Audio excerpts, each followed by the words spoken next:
What's up, Twin Cities? Welcome to Miss Margaret Live in the morning. I am your host, Miss Margaret. I'm about to come on the screen in just a second here, y'all. I had realized that my background was not backgrounding. Okay. So I was like, I gotta come on here and fix some things. But this we're gonna start on time. Okay. I'm a graduate of Fisk University. Okay. Shout out Black History Month. Hey, shout out Black History Month. Um, of course, Fisk University is always all up in Black history. Okay, always up in Black history, and so just want to put that out there. But shout out to Black History Month, and I got something special. I got something special this month. Y'all know I be extra, and we want to do extra stuff all the time because I'm me. Because I'm me. And let's see, is this background? Let's see if this background is backgrounding yet. Let's see, is it back? Kind of, not exactly what I wanted, but this background is cute. Okay, we're gonna leave this. Okay. As I mentioned, it's Black History Month. I'm doing something special this month. Not only am I doing something special with the content and the stuff that we talk about, but I have a special event coming up on February the 24th. Y'all, I had to look at my own event. Like, did I say 24th or the 28th? Okay, we're doing a live show at Gravy Babies in St. Paul. Okay, so you actually, it's pretty dope because I was like, I really want to feed y'all, like, because I like to eat. So I really wanted to do something that would incorporate food. So when you come to the event at Gravy Babies on the 24th, y'all gonna be hearing me say it's like 16 times, okay, at 2 p.m. Your entry into the space is a plate.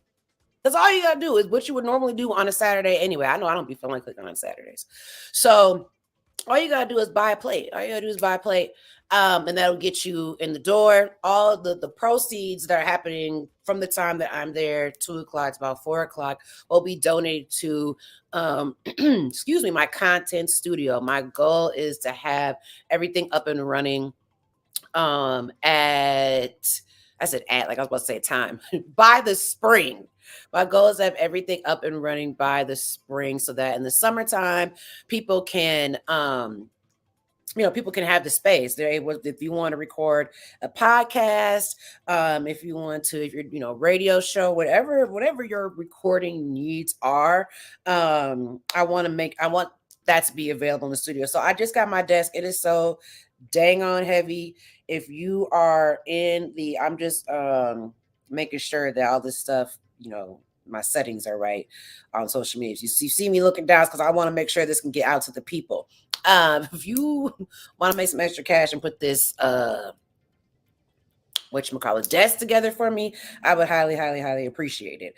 And so yeah, we got a lot to talk about today, y'all. We have so much to talk about today, and I have like two very special guests. My girl, my bestie from college, to y'all, you know her as Dr. Raquel Martin. It'd be so funny because y'all will send me videos, and when I'm like, oh yeah, it's my friend, it depends. Sometimes I get like a like you don't believe it, like she's my friend in my head. Or I get a really, no, she my friend, you're gonna hear us talk about it later, okay? And like I said, the theme that I'm focusing on this Black History Month is healing the Black family. And so who better to talk to first about that than Dr. Raquel Martin, okay? She does all type of content. She has grossed over 1 million followers in her combined platforms. She's a professor at TSU, like she does a lot, and she focuses specifically on Black mental health. And so we're going to be talking today really about kind of choosing the family you deserve. I know some people might be like, how do you choose the family you deserve? We're going to go ahead and we're going to get into it. And then also I have another special guest, Miss Rashawnda C. Scott. I think I just like saying her whole name. I don't know if she introduces herself like that, but I just like saying her whole name. She is going to be joining us today. There's actually a really dope fashion show coming up, and it's called Christian Couture. And I was like, what is Christian couture? What's the difference between that and just regular couture or whatever? And so she is going to come on and talk about that coming up later on in the show, and after that we'll talk to Raquel. But first and foremost, we got y'all saw I said I was gonna go in on him. Y'all saw I said let me I'll keep the music off for now. Y'all saw I said I was gonna go in. Y'all saw, I said, y'all remember I used to write walls, like dear walls, statuses all the time during 2020, 2021. Okay. And so I was like, actually, let me make sure that he can see me. We got to talk, walls. We got to talk. I'm on your today. We got to talk. It's really, and the thing, it's not even really just, it's not even, he's not even the majority of like the issue that I have. Okay. But we going to talk because we got to talk about the craziness that's going on in Minnesota right now regarding the upcoming legislative session. Normally, when I start the show and everything, I will start more with like national stuff or whatever. But I was like, we got so much going on in Minnesota. Okay, that my local news is blending into the national news. Okay, and then of course we got to talk about other stuff going on, celebrity news, all type of stuff. I don't know if y'all watched the interview with Monique on Shannon Sharp show Club Shay Shay. It was really, really good. I got some news on Brittany Griner, and I got some other stuff that we got to talk about. I'm looking at my list because I got a lot to say. Okay, before I do though, we can start with the question of the day. I actually just thought of this like half an hour ago, so I didn't put it up. But the question of the day, I saw this on the news. It is said they took a poll, I guess, and they were asking people, do you think that the day after the Super Bowl should be a holiday? I'm gonna say just go ahead. Well, do y'all maybe I'll let y'all answer. Here's the thing. If you are watching, okay, I want you to comment and share this live. I'm live on both my YouTube pages. I'm about to hook up my Instagram for next week.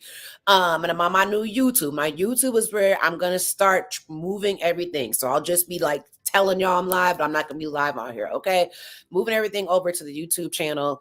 So make sure you comment, share, because I'm gonna be doing a giveaway. I'm gonna be doing a giveaway. Towards the end of the show, which is gonna be closer to about 1 o'clock. But as long as you comment, share it, I got your name in here because I know it's the lunch hour, and that's why I'm doing it during this time to catch people on the lunchtime. You could be entered into the giveaway. It's gonna be like a Visa gift card. But we could all use some extra cash. I got a donation the other day for my studio for $50. It was in cash though. And I knew as soon as it got in my hand, I was like, I'm gonna lose this. I'm gonna lose this. And what happened? Gone. All I could do was just pray that whoever got it needed it more than me, although I need it pretty dang on bad. But so my question of the day, which I just realized that I never said it, is do you think that the day after the Super Bowl should be a holiday? Drop down the chat. And particularly drop down the chat on YouTube, because on with StreamYard, a lot of times if you post it on Facebook, I can't see the comments. But if you post it on YouTube, I can see the comments. It's easier for me to track that way. I try to go back and forth when I'm doing this show, look at my phone, but it's too distracting. You know what I'm saying? Because I be having to read people. Okay, so I can't be going everywhere trying to find the comments. But so do that. We're gonna get to the headlines in a minute, but I also have some content coming. Okay, I've been doing more vlogging. Okay, so I got some content about my answers to DNA results that I just got back. It was interesting. It was interesting, and some of the parts of it was disappointing. We could talk about that in the video. And I'm also taking you with me to the I don't want to say the plastic surgery center because people are like, whoa. We're dabbling, not dabbling. Okay, I'm gonna take you with me to the cosmetic. I don't know what you want to call it. But anyway, so I have some content because I realize I have a lot of stuff in my life that goes on, and people be like, hey sis, I just see my little sister chiming in here. Did you hear that I said I got my ancestry DNA results? She had done, I think it was 21andMe. So some of the stuff that she had already told me did pop up. And then there was other stuff that popped up too. I forgot what I was even talking about. I saw my sister and I got excited. What was I talking about? Y'all tell me what I was talking about. I don't remember. Oh, basically just talking about the content that I have, getting, you know what I'm saying, back into the vlogging, getting my YouTube channel back up and really going, because I've been kind of slacking off on that. Okay. I do not have a lot of time. Like I said, I have a special segment, our first segment, which is really dope. I'm really honored that they reached out and was like, hey, want to come on the show, blah, blah. I was like, absolutely. Desiree, y'all showing out in the chat. What's up, Desiree? Shout out Desiree for my Fisk sister. So many memories. It's about to be probably a highly Fisk episode. Okay. Oh, the question of the day. Right. Question of the day all day. Do you think the day after the Super Bowl should be a holiday? Personally, I say I don't the more holidays the better. Okay. I would be cool with them giving me Taco Day, Tuesday off. That's a holiday to me. You know what I'm saying? There's just any day. Any day when I'm not expected to work, give me that. Okay, but we gotta talk about this man because some of y'all who aren't feminists are like, who does white man harp on? Who is this? This is the governor of Minnesota. Y'all know it's been a while since I have caught to let's just call him out. Let's because I can't, y'all know I can't sit here and be all cookie cutter. Um and all this type of stuff. Okay, I can't. I try, and this is why I can relate to people like Cat Williams and Monique and stuff like that. You know what I mean? Like where in order to be mainstream, you can't be a certain way. Can't be. I can't do. I can't. I would rather stay independent and doing all this stuff in my own lane in my own space. That means I could say what I want to say. Okay, and y'all know I ain't never had a problem calling him out. Y'all see, I done figured out how to work this step better. Y'all see it? Y'all see it? Y'all see. Anyway, Walls, we got to talk. We got to talk. For those who don't know what's going on, and you're like, why again? Why is she talking to him? So I don't think y'all understand how serious this stuff is right now. It's happening in Minnesota. Last session, and y'all know because of the job and everything that I do, I work in education reform. I work during legislative session. Like my schedule is so crazy. I can't even deal with phone calls right now. Like I'm like, I can't even talk. I could barely text, and that's normal. Last year we passed a bill, okay, that prevented security officers, student resource officers, any police officer who is contracted with any district in Minnesota, that they would not be able to use prone restraint. Now, what prone restraint is it's any basically you think of what Chauvin did to George Floyd. I mean, we could just, or you can also think, I don't know what the officers' names were. Not that we want to give them any type of credit, but it's also what you think of when you think of Eric Garner, who was, I think he was placed in a full choke hold. You know what I mean? And so so last year the bill did was so that it said that if you have SROs in your school, they cannot use a prone restraint, which is anything that can cut off your airway, that can prevent you, a student in this example, from expressing what it is if they're in distress or whatever.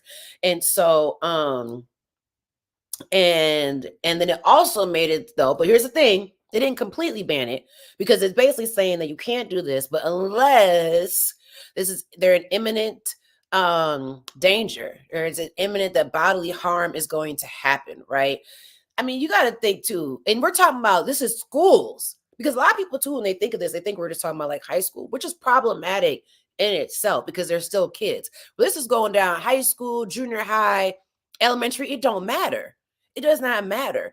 Right now, the kids are the safest because there is a law, right, that protects students from being put in these type of prone restraints by anybody, any leadership in the school.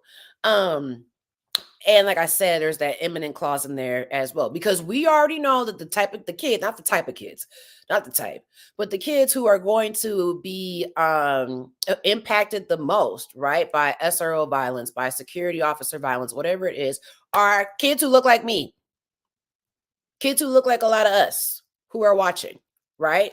Those are the kids who are going to be impacted the most. And the thing that I'm gonna go and then I'm gonna go in on these people. And so right now, it's a Democrat. I'm gonna pull up his picture. Hold on, I'm gonna pull up his picture. It's actually where he at. Here you go. Oh, it's still little, no matter what. This Representative Cedric Frazier, I know it was super small. I can't even really do none. I could Google it. He is the one who is authored this new bill that is going to be introduced, right?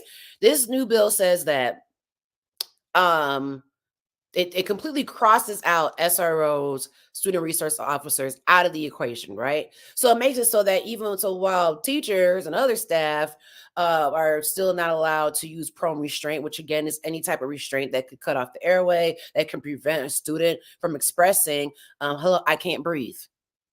I feel like you're unaliving me, right? They this new bill now takes SROs completely out of that. So it's y'all over here, teachers, people who are going to be probably less likely, right, to be in these positions where you're putting a child in these type of restraints. Y'all can't do that. But student resource officers, security guards, y'all let go. Y'all go have at it. They the main one. If you're gonna call someone, it's gonna be a an SRO. They're the main ones. If you know what I mean, if anything, that would be in these type of situations where it could even be an option to be used. So how are they not held to the same standard as anybody else in the school? Because here's the thing too, like SROs, student resource officers, people know what I'm talking about. They don't work. They don't work for the school. They're still police officers. So they show up as police officers. You know what I'm saying? This ain't even like some of the peace officers who I think are actually employed by the school. Don't quote me. I could be wrong. They are so they come in as officers. They don't come in like, hey, Aaron, like what's going on? Like what's going on today? Like, no, that's people like me did when I was working with schools, right? You know what I'm saying? They show up as officers. And when you call them, you can't call them off. So imagine your child having a situation in school and the police get called. And a lot of times, and I'm talking, like I said, this is high school all the way down to elementary. Why would police be called on an elementary student? I don't know. But imagine they could come to the school and for whatever reason, just because they think, not because it's imminent, right? Not because it's inevitable that bodily harm is going to be caused to them or somebody else, because the officer thinks that they might be a threat, they could pull up and put your child in a prone restraint where your child may not make it out. I can't put it more bluntly. How would you feel about that? How do you feel that the person, there's Representative Cedric Frazier, who I don't have issues with, and every time when I tell people, because they assume that it was someone who don't look like him, a Republican, who was authoring this new bill that allows now for this to happen, they're shocked. They're like, Frazier? What you sure? Like, why would he author this? Why? I'm so disappointed in him. Right. We were shocked too. I was shocked too when I popped him on a Zoom meeting and he was the one that was presenting this legislation.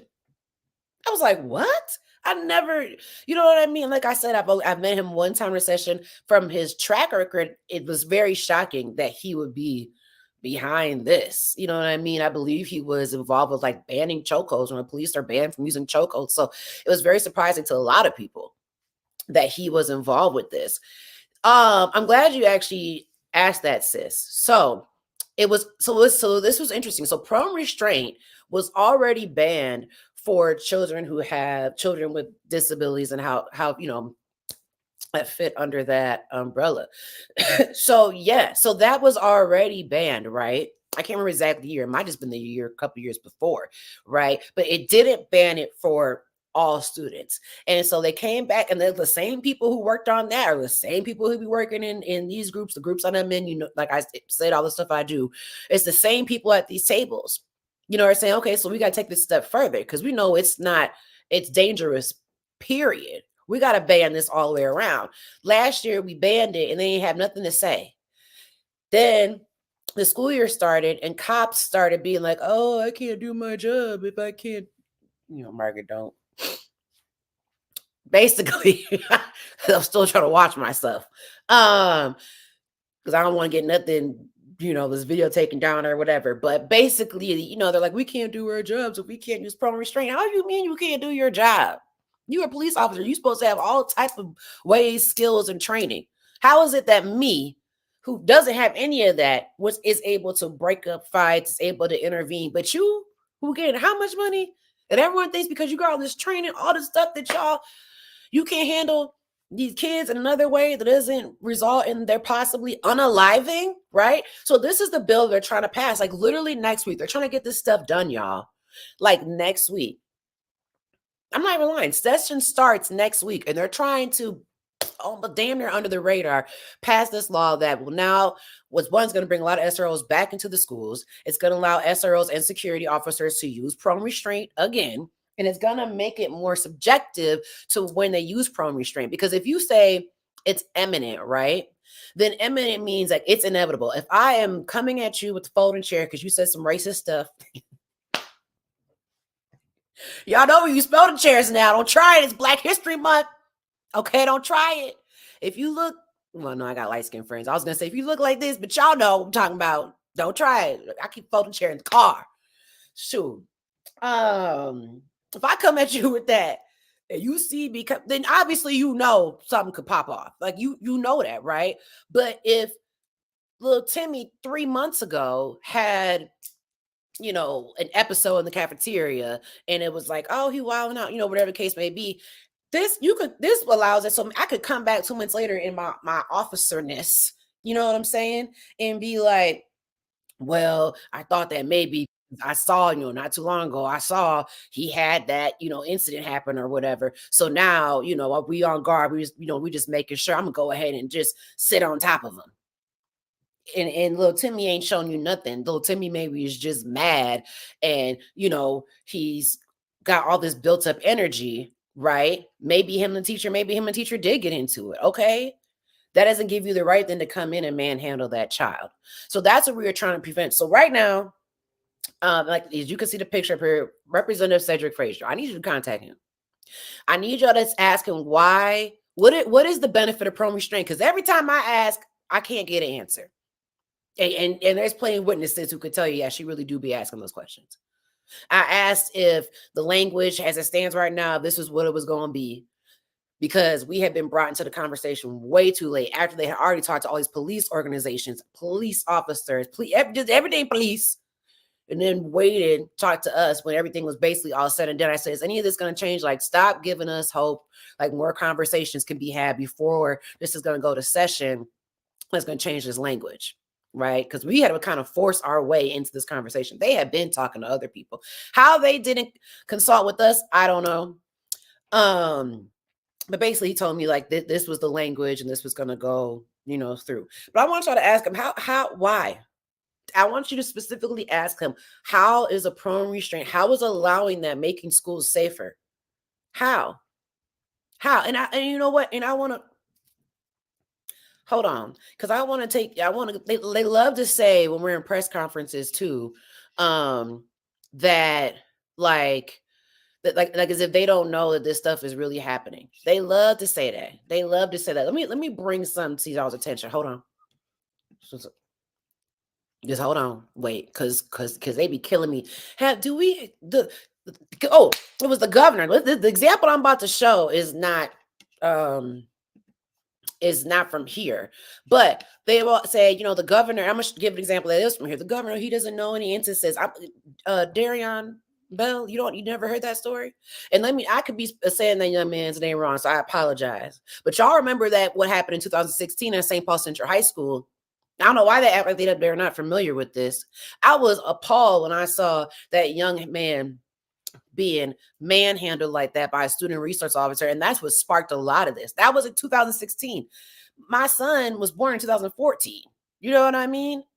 So we're not going to sit here and act like we don't have these instances and y'all don't know what we're talking about. But this, and it's kind of small. I wish it was bigger. Actually, I can make myself smaller. I wish it was bigger. This was in Kansas City. It says Garden City SRO slamming student to ground under investigation. Okay, this just recently happened. Okay, and what you can't really see there, but what it says is that this actually took place a couple of months ago. Okay, you know what I'm saying? But it's still very valid and relevant. And it was saying that there was a fight that happened between two students, right? This SRO intervened and picked the kid up and body slammed him to the ground. Now you got to really wonder why they would have to pick it up and throw the young man, to the ground. These are kids we're talking about, especially because it didn't happen to another student. That the student got picked up and thrown to the ground had to they had whatchamacallit, they had to be checked up by EMS. And I found the video. It's on Instagram. Now I can't show it because Facebook be weird and be talking about I'm showing violence. I'm bringing awareness, mother. But anyways, when you watch the video, there's no reason why. And he slams the kid on the side. You can see these two students. He breaks him up. He didn't have to pick him. There was literally no reason he had to pick him up. He actually really could have just pushed him off. It wasn't like the kid was like pushing him back. Like naturally, you get broken in a fight. You're gonna be like this. He picks the kid up and slams him on his side. So that's his head. You see what I'm saying? So this is why, even though this did not happen here, we just had an incident that I know a mother who I just heard of in a meeting that I was just in. She was talking about how a teacher put her child in a chokehold. And so while in this law, it still prevents teachers, you know what I'm saying, from doing that.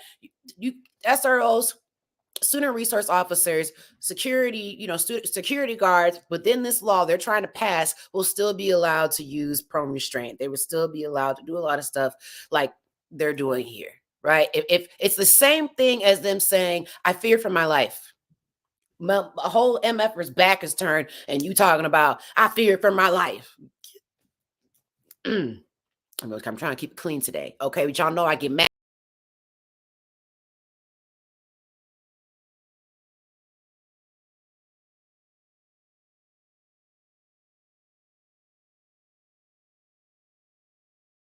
Why you know what? I be getting hate. The universe be hating. You know what? You see they just try to shut me out. You see what happens when you tell the truth? They just try to, but I'm back. But I came back. I see my guests. I see y'all down. Hey, y'all, I can see y'all in the background looking at me like I'm crazy. Cause I am. I'm crazy, man, that they just shut me out. But that's okay. Y'all see I pop back like a big comeback. Okay. So as I was saying, we can't let this move forward, basically. We can't let this move forward. I need y'all to contact, if you're here in Minnesota, actually, even if you're not, but if you're here in Minnesota, I need you to contact your local representatives, okay? And ask them why they're okay with this. What is the benefit of prone restraint, right? Because I can't find none when we ask them. And let me tell you this, I'm gonna move on, because we got a lot of stuff to talk about, move on. But let me tell you this, in prisons, I can only speak for Minnesota, it's illegal to use prone restraint. So why is it okay to use prone restraint on kids in school? Y'all not supposed to be using that in prison.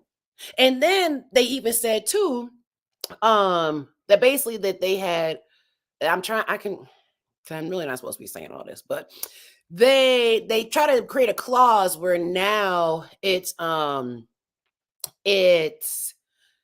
put a duration on it. Right. So somehow it's supposed to be safer where if they put your child in a prone restraint, but there's a time clock on you only put them in a prone restraint for so many seconds, it's supposed to be safe. Who's counting that? Who y'all think is sitting there counting those seconds? Nobody. So what I need y'all to do, you can go to solutionsnotsuspensions.org. It might even be solutionsnotsuspensionminnesota.org. And I want you to, like I was saying, ask them, how is this safer? How is having prone restraint, how is that making things safer for our kids? Why aren't they focusing on other things that can make these schools safer? It's so easy to get into a school. I picked my child up from school the other day. It was like after five something. That means it's dark out. I picked him up early from his after school program. And I asked if they could bring him to the side doors, not even the front doors, or someone would see him. The side doors. Didn't nobody walk him out. My kid could have walked out to anybody. So why are we not talking about that stuff, right?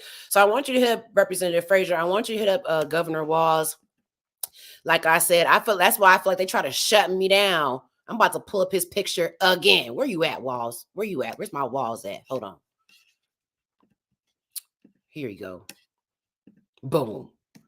They try to shut a player down. Hit up him. And the reason why I'm gonna do a separate video, but the reason why I take issue with him is because one thing I know now about working with the legislative session is that if the governor, and particularly for us in Minnesota, we have a trifecta going on. So if the governor says, I'm here for this, I really want this to pass during this session, it's more likely for it to pass. So for him to be flip-flopping. 1 minute he said he wasn't for prom restraint. Then he said that we were going to tweak the language in the bill. Now he's saying I'm not for prom restraint. Well, then why are we tweaking anything? I need him to stand 10 tones down the way that he stood when it came to universal meals and making sure that all students in Minnesota were being fed. How is this not a public health issue? Because it sure is for Black folks. It sure is for brown folks. This is a public health issue. This is not, you know what I'm saying, just something that we can ride the line on. You know, we can't flip-flop when we're talking about kids being or not being put in prom restraint. We just can't do that. Okay. So I need you, hit him up. Okay. Tell him you're not here for this. You do not want to create a law that's going to allow prom restraint to be used in school. By, you know, student resource officer, anybody. It really don't matter. Hit up Representative Frazier, okay, and tell him why are you, or ask him, why are you authoring this? What is, how did you even get roped up in this? That's what I'm trying to figure out. But I'm gonna be cool because I'm probably gonna see these people next week. Y'all know I'm gonna still talk the same, but I need y'all to, so solutions, not suspensions. I'm gonna try to write it. I see you on the chat wanting the info. I'm sorry if you hear my nails clicking. You could go to that website, and you could go to my social media. It's on there as well, and find the information. Okay, I gotta move on because we got a lot of other stuff to talk about. I have like a whole segment coming up in 10 minutes, and I have more stuff I want to talk to you guys about today. Speaking of in Minnesota news, because normally I would do like national and Minnesota. I just saw that, y'all remember last year that young man was pow because, you know, we can't say some words on here. At Jimmy Lee. It was the winter time, and I remember I actually was live. I just happened to be in the air, and I went there live. I just saw that the man that was responsible for that is going to be sentenced, I think, today. And it's the thing about it. I had thought about that recently. I was like, I wonder whatever you know happened with that case, and if it's still moving and stuff like that. So anyway, so I'll, you know, report when that comes up. But that was such an awful, terrible situation. And like I said, I was there on the scene reporting. I didn't plan to be, but I actually had taken the video. I took the live video that I did down because I realized that I knew the people who were involved, and I just did not want to look like, you know what I mean, I had gotten them on video kind of accidentally. And so I was like, you know what, that was a very like just horrible thing. And so I didn't want them to come across my page and have to relive it or whatever. So anyway, moving on. Like I said, contact him, and I'm gonna do an official Dear Walls video because y'all know I'm on it. In other news, we're gonna go on to something that's a little more positive. Our girl Brittany Griner. Okay, y'all know last year I was a huge, big advocate for Brittany. Actually, past like couple of years. And I know so many people were like, I wouldn't even have known about anything that was going on had I not seen it on your page. So Brittany Griner, her book is about to come out this May. This was actually a post taken from her Instagram that her wife posted. And look, I'm like squinting, I'm like, what does he even say? Posting because BG said I should promote her book, and that reposting on my story wasn't enough, which is true. Very true. Okay, come on, wifey. Get it together. No, her wife said, like, listen. That's the type you want by your side. But I'm just really happy for Brittany. I'm happy to see just how different she looks. If you look at like their Instagram, I don't know. It's crazy to think that it wasn't that long ago that she went through all that, and she just looks radiant, very happy. So I'm really happy that, you know, she's moving forward with this book and this is coming out. You know, one thing I'm not happy about, and I was like, I'm not even going to give this lady a picture. Okay, she don't deserve to be up here. Let me find some though, so y'all can know who I'm talking about. Dang on, what's her name? Yolanda. I can't even think of her last name. Yolanda, whatever her name is, the one who unalived Selena. Why are they giving this lady a special? I'm gonna try to pull up her little thing here. I'm not gonna give her a lot of time because, you know, we don't really want to do that. But why are they giving her a special? Basically, giving us stuff that we did not ask for. And I'm trying to pull some people who are like, I don't know who you're talking about. Again, not that she deserves our attention, but just for reference, this person. I almost called her different. I almost called her a different name, y'all. I know what y'all thinking this be. Why are they giving us this? Why? I think it's time to sit. I saw a trailer for this BS. Oh, this is the woman, like I said, who unalived Selena. And I saw a trailer for this BS. She talking about she knows Saldivar. Thank you. She talking about she knows Selena's secrets and that she got it. What does that have to do with you pow her in the back and taking her away from her family and your friends, really the entire universe, and leaving so many, you know what I'm saying, wounds up people's hearts? What does that have to? I get so tired of these people. I'm irritated with whatever network it is. They even picked this BS up. And I was really irritated for her family. You know what I'm saying? Why they had to keep being re-triggered and, re-traumatized with her BS. Because the thing about it, they're paying her to do this. She getting money on her books or whatever to make this happen. They need I don't know if we need a boycott. I don't know. We need to make this just cancel this and just not even make a go forward. But I was just thinking about that when I was talking about Brittany Griner, and I was like, this is what we want. We don't want this BS. Okay. I'm gonna speak on behalf of the Black people to the Mexican community specifically. We don't want this either. Okay. Oxygen, true crime. Of course it would be Oxygen. Okay, y'all. Okay. Did y'all see also the TikTok? And I actually have the TikTok of the young lady. It was really good. And I actually have a message just to her. And then we got our segment coming up here in just a couple minutes. She had done a video. She was just out vlogging, young college student from DC. And I'm going to see if I could pull this up here.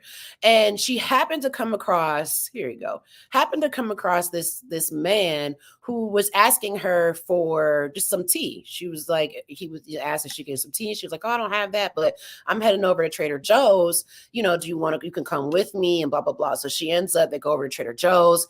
She ends up getting groceries, his prescription filled, ends up getting a hotel. She sets up a GoFundMe. It ends up grossing like over $400,000. Well, God, just true American history. A woman comes out and says that this man allegedly assaulted her when she was sleeping outside of like a church or whatever. And I was so shocked that the news, I don't even know which outlet it was I was watching, actually put the video up. I was like, now we be asking y'all put videos up all the time, the truth. Y'all don't want to do it. But they were quick to put this up, and you can see, I'm not gonna play it because I can't play it anyway, but you can see, and I can't say it's him for sure because I can't see his face, pummeling this woman. I mean, that's why I was like, the news, I'm surprised they were putting this up. But some stuff, sometimes you gotta show people the truth. And so now there's all this controversy. GoFundMe now has put a hold on the funds, and this ain't even the best picture. Let me find a different picture because that's not long. Has put a GoFundMe on the funds, right? So the funds are being blocked. And there's a lot of controversy of people saying like, well, that's not right. Like people put GoFundMes up all the time and y'all don't know, you know what I'm saying, who's who and who, did what or whatever. And so actually I just want to show y'all some real quick here, and so that's not really fair to just say we're going to block the funds. You know what I'm saying? Like a lot of people kind of felt like y'all just doing this for show. And my thing is, why not? The young lady had no idea. This thing has been all over the news, right? Her video has millions and millions of followers. She told him that she got the money and he told her that, they could split the money. She was like, no, you can keep it. I was like, girl, you better stop being, girl, you've already been nice. You take that, you college student. You could, I don't need the money.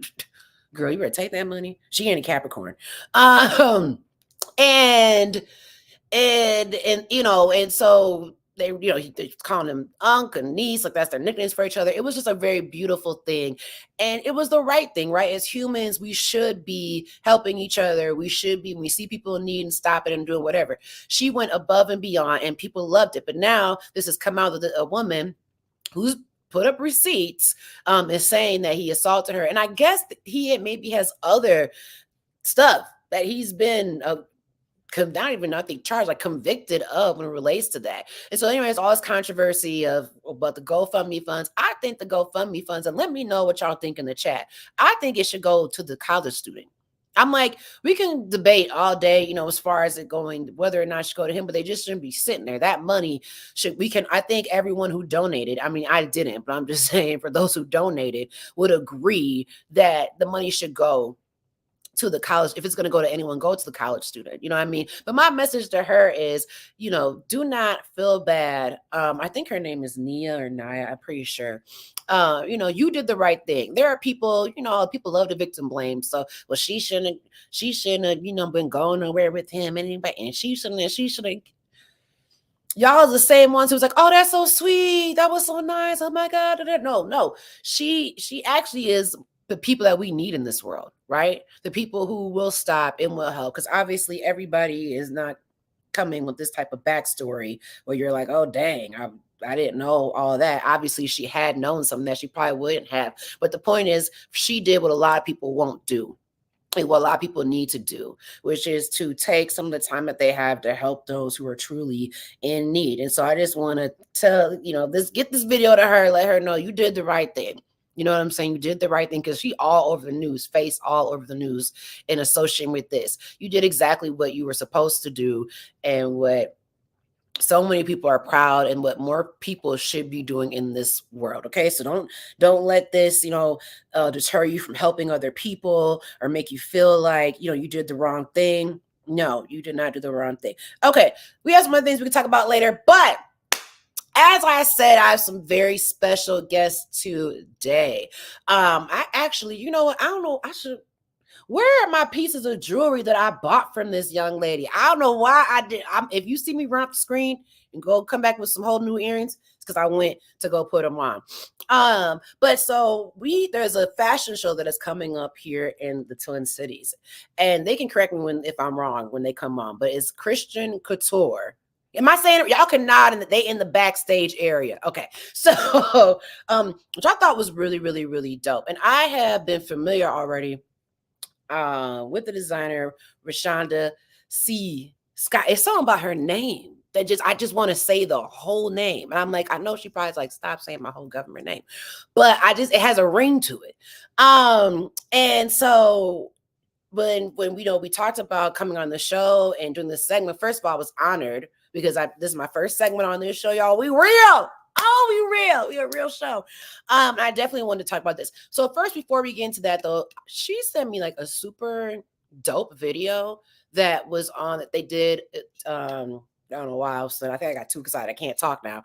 On YouTube, that I really want to play for you all first, and then I'm going to bring them on the line, and we're going to get to talk about this fashion show, and honestly, just her business. Like, I'm really inspired by the fact that she is a businesswoman. I've seen her work like in so many different spaces, and it's not easy to be a Black businesswoman in Minnesota. So, let me make sure my screen. I'm going to click. Give me a second, because I really want to show y'all this. My email might be the back. Don't be looking at my email, y'all. Okay, let's get into this.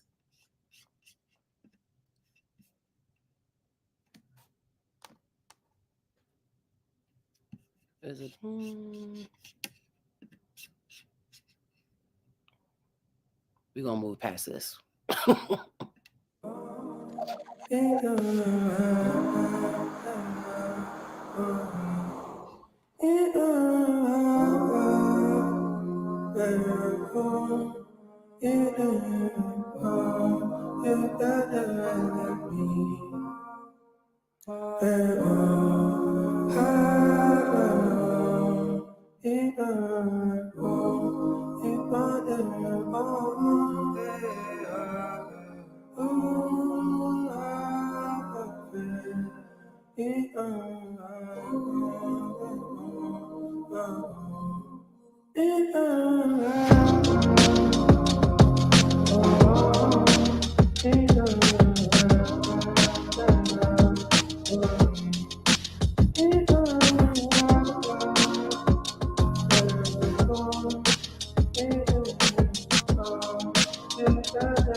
Some heat.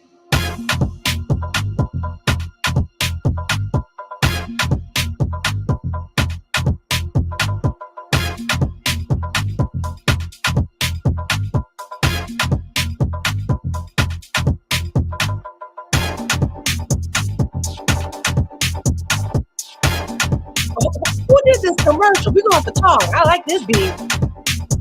They say in the comments they like the vibe. I know, right? We'll talk about it. Talk about it, get some heat.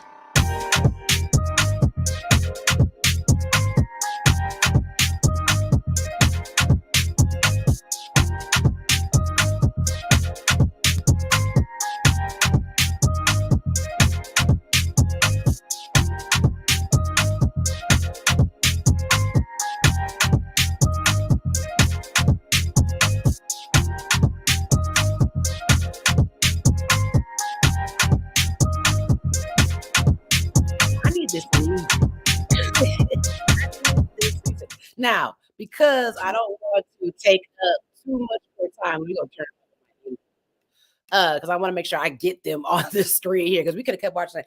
They say in the comments they are loving the vibe. So let me go ahead and bring on my guest. I'm probably like, you gatekeeping her. You ain't brought her on yet. I had to play that girl. I kind of got hot. I was sitting here dancing. I was like, oh, I like that. Right. I like that. Hey. It is. So for those, like I said, who don't know, see, she don't have the middle initial period. Y'all see, I keep saying your name. I put the C. No, I would prefer that because funny story, I met somebody that has my exact name. I've been doing the right thing. I was like, I just like to say it. I don't know. It just has a good ring to it. Yeah. When I was in school, I Googled myself and I found another girl with my name. We ended up actually like meeting and stuff, but it was really weird. And I was like, let me put the C in my name. So we are different. Right. I mean, there's a ton of Margaret Sullivans out there, most of them white, but you know, there's a lot. And so there's actually a journalist, Margaret Sullivan. So I have like Google alerts, whatever, for my name and stuff. And so sometimes I'll get alerts and I'll be like, it'll say Margaret Sullivan wrote blah, blah. And sometimes it'd be stuff where like I would have written, like I'll be like, I wrote that. Like I was like, I know I got a lot in my mind, but I think I remember if I just, you know. And so anyway, thank you. Now I know is your business partner joining us as well? So my business partner was not able to make it. However, she was able to get a representative from Bethel to speak on the part regarding Bethel University. Okay, we're gonna switch the layout then so I can. There you are.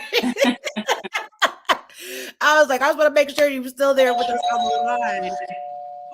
Whose doorbell is that? Is that mine? That is my doorbell. Just a second. Who coming to see you? Ooh, right? Tell us. But tell them you're live. Oh, shout out to Mercedes. She said, oh my God, I just met her. Tell her Miss Mercedes said hi, please. So Mercedes says, hello, Mercedes Yarbrough. And so I had kind of already introduced who you are, Rashawnda. As I said, Rashawnda C. Scott. I love saying that. But for our guests, it's our first time meeting. So if you would like to just introduce yourself quickly for the people who may not know who you are.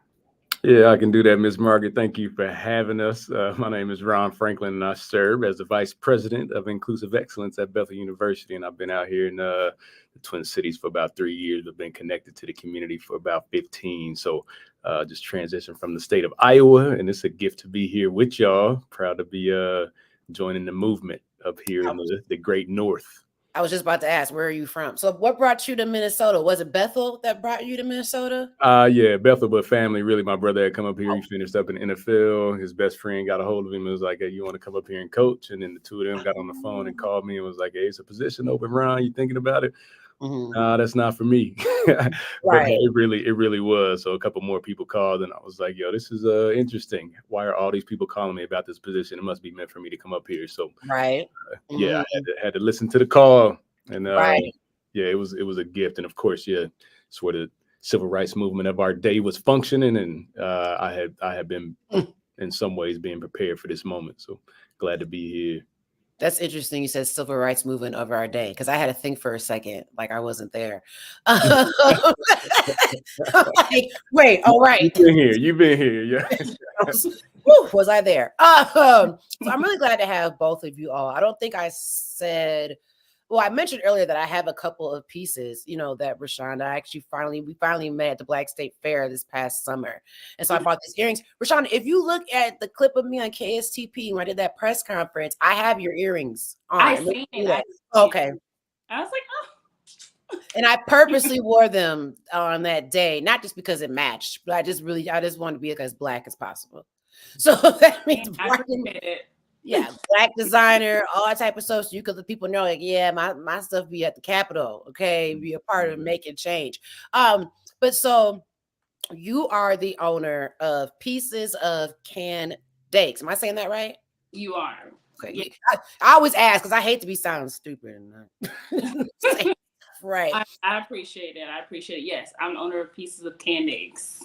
Where did that name come from? Because that is so interesting. Because I was like, when I first saw it, I thought your name, before I knew your name, I thought your name was Candace. But then when we met, I was like, So the word, it does derive from Candace, we know anyway. It does derive from there, but the original context of the word is Kandaki. Okay. But I feel like Candace rolls off the tongue a little easier. And American people, we can pronounce that a little bit better. But yeah, I was actually reading the story about the Kenneck warriors, ancient history. I think it would be like present day Sudan. Okay. Well, Sudan's in the Civil War, so I don't know which part, but it would be in the Sudan. But these women ran the entire empire. They made all the decisions. They went out to war. They nurtured their families. And I was just like, it just was like profound of like what Black women do today. Like we have so many hats that we do on a regular basis. And I was like, I'm going to use this thing, I'm going to use this name. I love that because I knew there was a story. That's why I told you. I was like, I'm gonna ask you what is the name because I'm like, I know that wasn't just like, oh, that sounds cute. Because I think of pancakes. I think that's why I like it. I was a little hungry. Pieces of pan, yeah. So I get that a lot of times. I get either pieces of pan, like sometimes, like when I first started my business, you know how like you'll type it out and like they'll have these suggestive words. So the first pieces of pancakes and pieces of candy. I was like, wow, okay. Right. I love that. Now my sister in the comments, she's trying to talk about I need some earrings too, says my birthday is coming up. We gonna give you the information. You could order some stuff and I'll just pay for it. Anyway. I'll just like, but no, for real, order stuff from her. I will get it for you. Now don't go crazy. Okay. I mean, we support Black businesses. Okay. Okay, let's get to the fashion show because I am really curious to hear about this. So y'all just saw the commercial. That was actually what I just showed you all. And that looked dope, right? People in the comments like, oh, I like the vibe. I love it. I loved it. It's rare spots you could sit through something like there's no talking. Like I was just intrigued with the visuals and the music. I didn't even need anyone to say anything. And I like how it had everyone had their credit. Like all the names of the models and stuff. I think it's important too. Yeah. So let's talk about the fashion show. It is coming up this Saturday, right? Tomorrow. Oh, Lord, it's Friday. Well, I'm acting like I don't know what day. It is tomorrow. Let you know how we are. We gotta say it's tomorrow, or people will think it's next Saturday. Look, you see, in my mind, it's Thursday. I was like, it's this weekend, right? Yeah, Margaret, tomorrow. That's the 10th. And so I wanted to tell you. So we have our fashion show. But we also, it's a whole event from 12 to 8. It's called the Black Experience. Yes. So from 12 to 4, we have our Black-owned business owners that will be there with their products, services. We have some that is selling food, and we have a food truck that will be there as well. Ooh, food always gets me. And it's, I just wanted it to be a day that your entire family got something out of it. Sometimes you drive kids along and they don't get nothing. They just bored the whole day and they're just there because you're there. Right. Annoying you, wanting to go home. Where's that? Yeah, yes, I know. And kids also get in for free. So if your kid is under 12, they get in for free for the fashion show. Now, how we came up with the name of the fashion show is pretty crazy. Me and my business partner, she's not here because she had an emergency to take care of. But we wanted to find a way to bring fashion and Christ together in one space.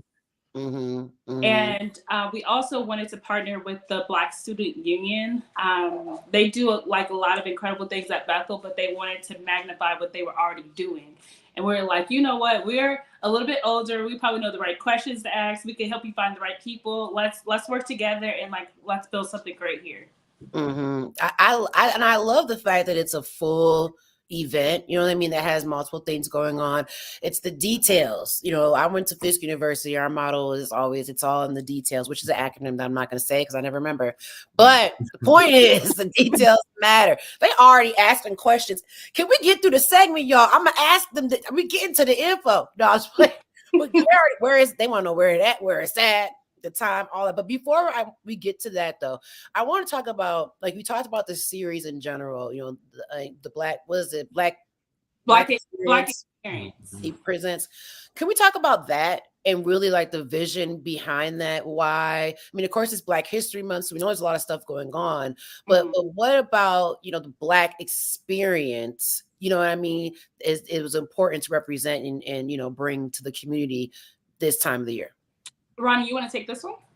Yeah, I can just speak to it real quickly. I was asking Ron. That wasn't on you. I was like, you just didn't realize it. Yeah, I was going to say Ron.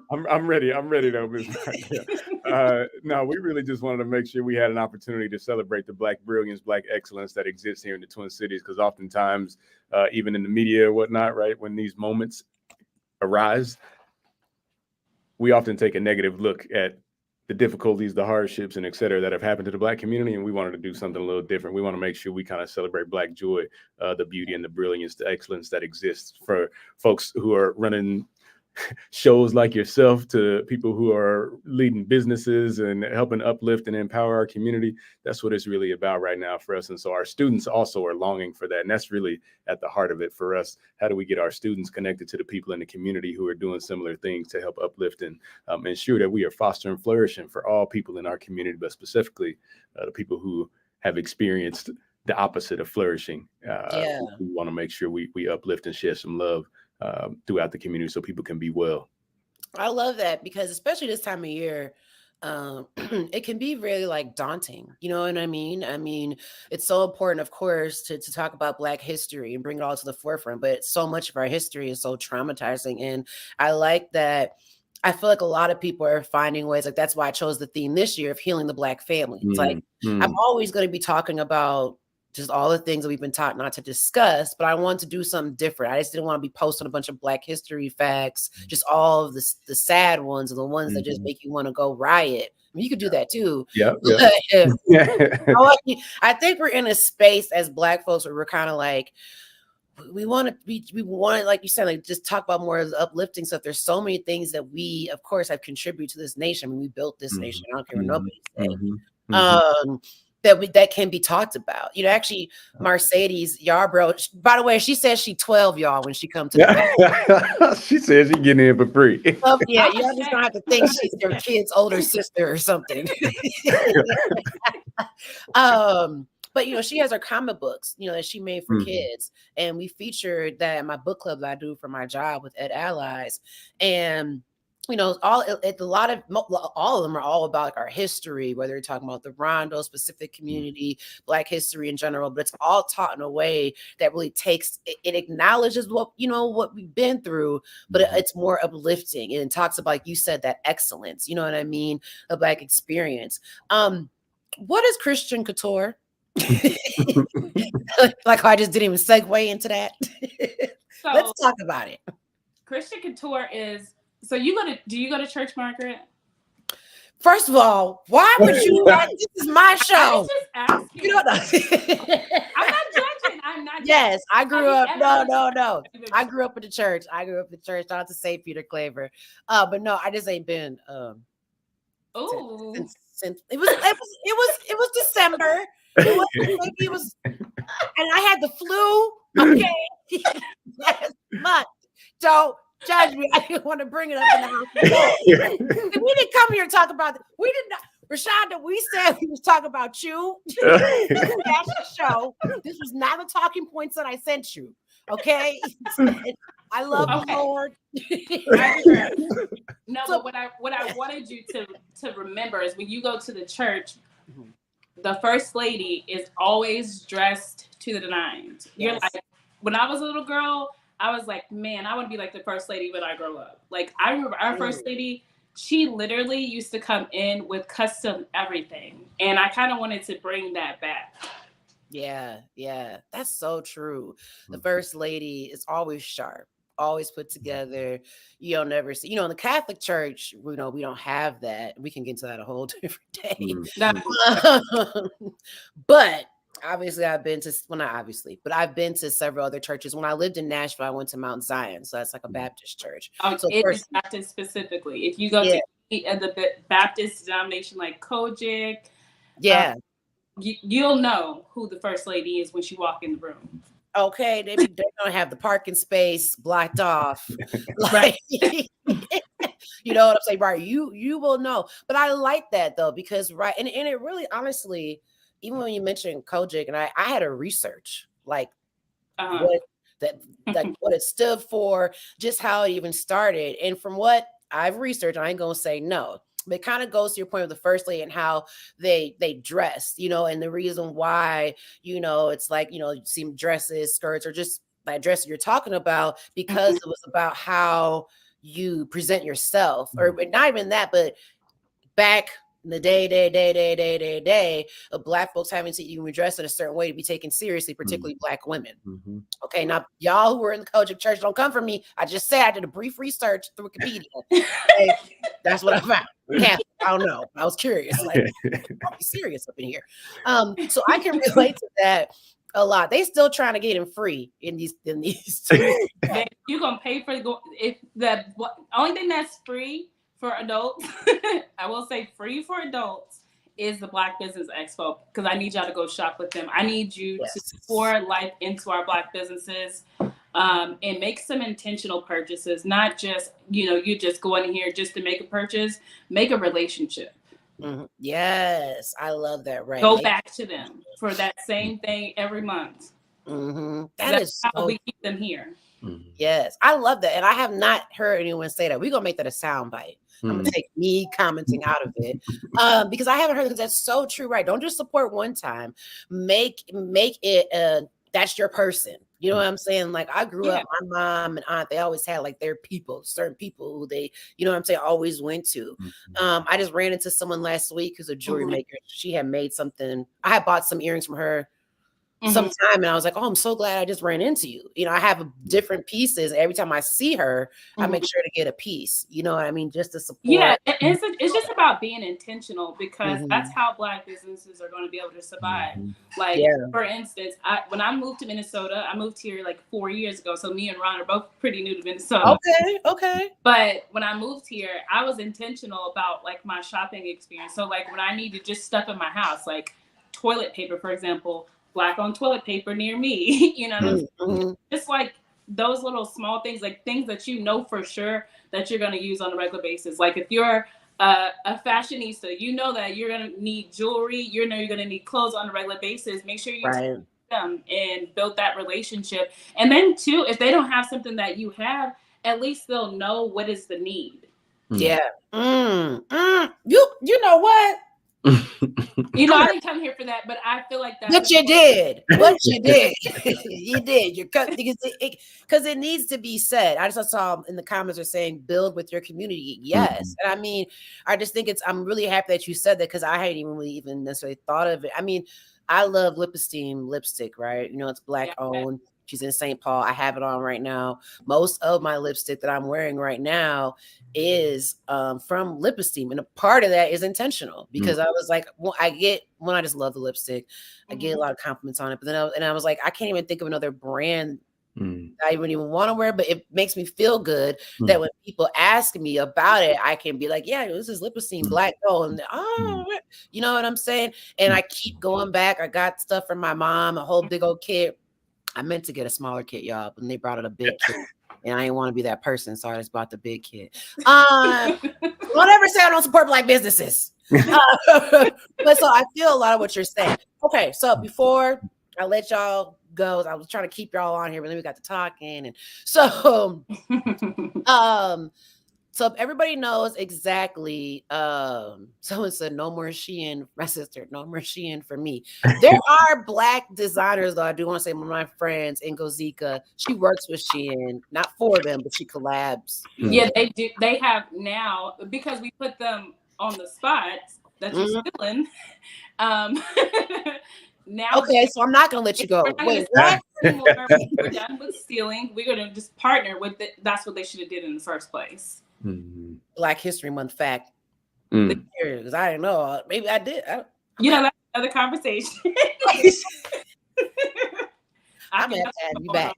I'm like, wait a minute. Yeah, bring her back. Bring her back. Right. Okay. So everybody knows though, where can they get information, for the show, time it starts, all that? So all of that information is actually on the Bethel website. It's bethel.edu/events. Okay. That's easy. You got to scroll down just a bit till you get to the 10th, which it shouldn't be that much scrolling. But yep, you just click there. And then we also, even outside of our Black Expo and outside of the fashion show, we have like some big names and gospel coming too. We have Davis and the Remnants that's going to be performing. We have the Mighty Revivals that will be performing. We have some of our student groups also that are performing. So definitely come. We're going to have church. It's going to be fun. It's going to be church. Yeah. Well, I'm really excited about it. I think it's going to be a really good event. And Ron, I'd love to come out to Bethel and do something. I don't know what, but talk to me. We can make something happen, Miss Margaret. With the students, I don't know. You just talk to whoever you got to talk to cut the check. And we here for it. Happen. But thank you all so much for coming on. Honestly, this is my first segment. This is you all are actually on the premiere episode of the second season of the show. And this is my first segment. So it is actually a big deal. And it's falling within my Healing the Black Family series. What I did not share is this will be played tomorrow. So it'll be played tomorrow morning. So it was people will see this before everything happens. They give more opportunities for people to come out there. So we're going to push it out. But yes, thank you all so much for coming on the show. Y'all heard. Oh, before I let you go, how can people get in touch with you like on social media if they just want to, follow you, follow your work and everything like that? Yes. So I have like tons of pages because I do so much in the community. But if you're looking for more of the fashion stuff, I am on Instagram and Facebook, Pieces of Candace, and I'm gonna come back and like put my information in the comment section. Okay.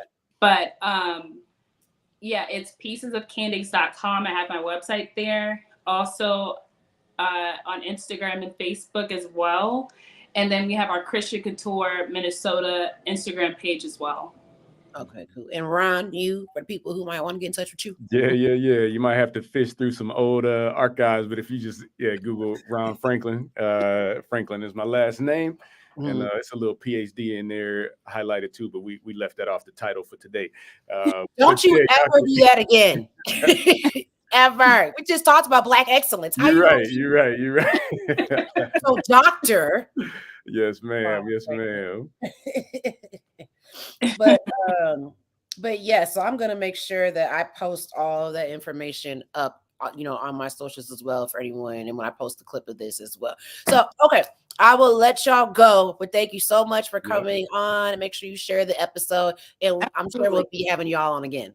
All right, Ms. Margaret, absolutely. Thank you so much. Look forward to it. Thanks for having us. Yes, definitely. Thanks, y'all. So that was great, y'all. Y'all make sure you go to their social media. They gave you the information for the show. I am really excited to actually see the show. My plan is to definitely making it out there. And so what I'm doing right now, so as I mentioned, I had this segment, and then we also have a very, very special interview that I did with Dr. All right, and first of all, that was not supposed to start playing, but that's okay. Where did I go? It's not supposed to be on the stage yet. Why are y'all up there? Like it ain't me. Okay, I'm looking at the comments, y'all. And some comments I haven't seen. So if you're commenting on Facebook, go over to my YouTube because I don't see them if they're on Facebook, but I see them on YouTube. But yeah, so as I mentioned, the theme this year is healing the Black family. And like I said, I just did my ancestry DNA test. I'm going to do a video with those results. And yeah, we can talk about all of that. And a lot of I did that, and I really actually wanted the results to come during Black History, because what better time than to be talking about and getting to know your history. But as we were just saying, so much of Black History Month for a lot of people can be very daunting, very traumatizing. So I wanted to do something different. It's time that we really talk about healing, and not even in a taboo sense. Like, let's get specific. And so my good friend, my sis, she'd be mad if I don't say my bestie from undergrad, Dr. Raquel Martin. Okay, she is Dr. Raquel Martin to y'all social media. Like, I'm trying to think of the word. She does that and does it very, very well. I'm very proud of everything that she has accomplished. And she's always been really supportive. She was the one who, when I first got into radio, pushed me to even make a fan page. I was like, I don't really know. Like, I don't want people to think that I'm like full of it. And she was like, why? Like, you're like a public figure. That doesn't make any sense. She a fire sign. You're going to see she hates when I say that. So I'm going to put this now. Some are back. You don't stop playing. Y'all see, I'm still working this stuff out. Some of it towards the end, I might stop it a little bit because we had some little technical difficulties come with the end. And this week has been so crazy with the legislative session. I just did not have time to go back and edit it. But I am going to be posting this full interview on my YouTube channel, so you'll be able to watch it. This is just kind of like a sneak peek premiere. But here's myself and Dr. Raquel Martin. And what we're talking about here is really the concept of like choosing the family that you deserve, which I know people be like, huh, I can't choose. I didn't choose my mama. I didn't choose my daddy. No, the daddy. I know. That's what I said. But but we're going to talk about exactly what that looks like, and her work in specifically focusing on Black mental health, working with Black parents, and really just tackling a lot of the different ways that we there's a different way. I'm about to mess up my own intro. Let's just go ahead and get on into it. I don't know. So you are tuned into Miss Margaret Live in the Morning. If you're just tuning in, I'm your host, Miss Margaret. And as you know, this Black History Month, I want to do something a little different. I want to do something special because, I mean, it's Black History Month and I'm Black. Do I really need to explain? Anyway, so this year, I really wanted to focus on the Black family. Last year, 2023, I really took the whole year to really work on myself and work on a lot of different things, which included therapy, included reading a lot of different materials, watching a lot of different videos on YouTube. And so when I was thinking of the concept of healing the Black family, one of the first people I thought of to have on my show, who you all know as Dr. Raquel Martin. She has grossed over 1 million followers on social media. I brag about that all the time. I tell people my friend got over 1 million followers. I don't know what you're doing. Anyway, I've had people send me her videos. I know they don't believe me when I be like, that's my friend. Haters. You see now, that is my friend. She is a professor, a scientist, a licensed clinical psychologist, so much more. But to me, she's all of that. But to me, and in my phone, she's Mad Mac. I knew you were about to say that. And my favorite fire was Sagittarius. Welcome to this fucking live. I knew you were about to say that. I really did. I very much did. Don't ever change, Margaret. Don't ever change. Don't ever change. Had to do it. I knew it. I was just like, watch. Yeah. Just watch. Yeah. I had to do it. But no, seriously, thank you so much for taking the time. I know you just like left a meeting. So I did, and it ran over. So thank you for having me. Yeah. They always run over.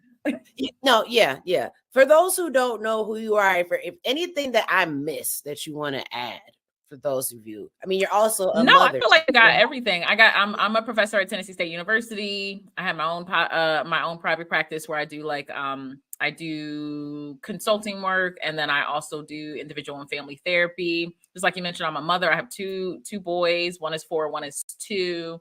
Well, almost 2. He's technically like 22 months, but I round up. Yes. I've been with my husband. I mean, we met in 2010. We've been married since 2017. Pause. You met him with who? I met him with Marge, actually. Yes. Okay. Yes. Just want to say. I met him with Marge. We were out celebrating. We're out celebrating graduation. Yeah, she was rolled up. We were out celebrating graduation. The only photo that I have of that night is blurry. Same. It's cute, but the only reason why, like, I know it's us is because it's from my phone and I don't take pictures of random people. But yes. I think blurry. I was wearing your dress too. Yeah, I was wearing a yellow dress, but it's blurry. Like, all you see is just like, it was a a good night. Yes. Met him on the side of the street. Been together ever since. She was literally not even exact. We met him on the side of the street. Yeah, hanging out with his friends, and I said, "You were cute. Put my number in your phone." And that's why you always shoot your shot, y'all. That's for your well-being. Don't leave your happiness to these. I don't care if you're looking for men, women, non-binary. Don't leave your I wasn't gonna leave my happiness to a man. Listen, what's the worst they're gonna say? No. That is good for your well-being. Say no. That's how you heal the Black family, honey. Okay. Right. Exactly. I just wanted to make sure that the part of the story that was in there, that I was there. Right. Okay. I bring goodness and good vibes into people's lives while I'm still out here single. But anyway, so as long as they're reasonable people, because if they're not and you don't like them, you bring the fire. But that's what you need.